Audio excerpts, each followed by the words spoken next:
Welcome back. In this video, we're going to start to look at liabilities. And as you probably know, at our age, we really shouldn't be carrying consumer debt anymore, and really debt of any kind. If you want to retire, you really need to not have debt being an anchor around your neck.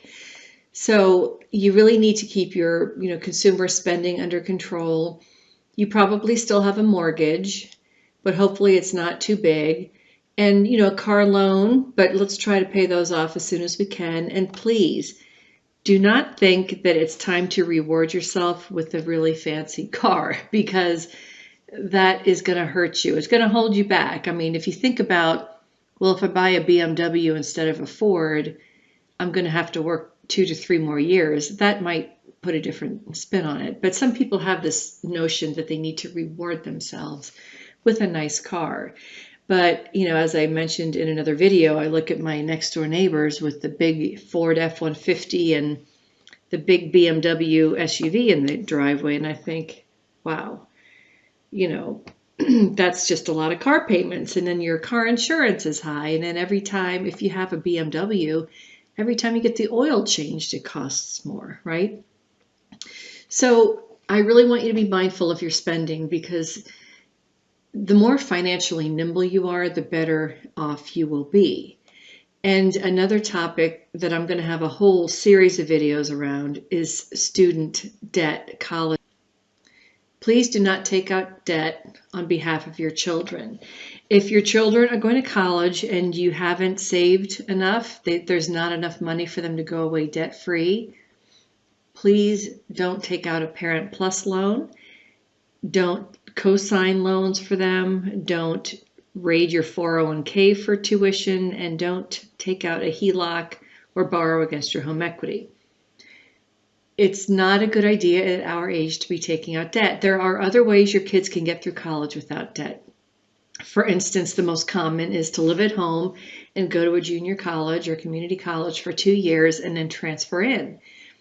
Or live at home and go to a local state school or private school. But if you have to borrow for freshman year for your children, won't you have to borrow for all 4 years? And the community college thing is not an option junior, senior year. So please think twice. Don't feel guilty that you didn't save and then say, oh, honey, I'll take out a Parent Plus loan for you.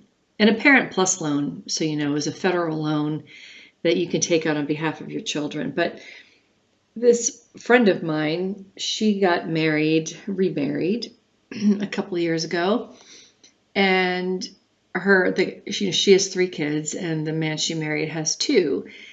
And for some reason, she didn't find this out till after they were married, but he was co-signing loans or took out Parent Plus loans for his daughter who was away at school. And she said the monthly repayments are $800 a month.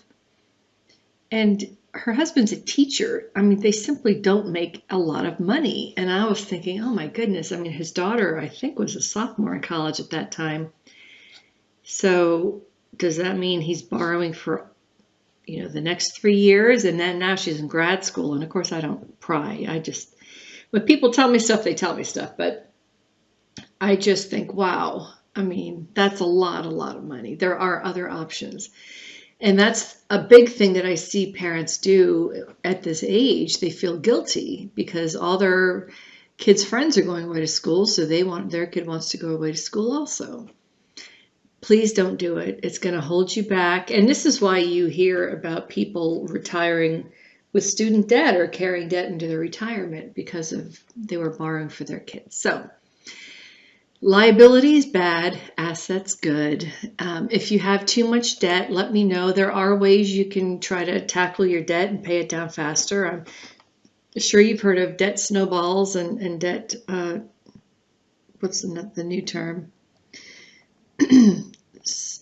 Anyway, it's a similar thing. The idea, with Dave Ramsey and his debt snowball, you take the smallest debt and pay it off regardless of the interest rate. Like if this interest rate was higher than this one, you would still pay this up, or I'm saying that backwards, but you pay off the lowest debt first, just so you have fewer debts to deal with and you have a sense of accomplishment and all of that. So I do have debt snowball schedules that you can have if you need, because I would really, really, really love for you to get your debt out of your life. Okay.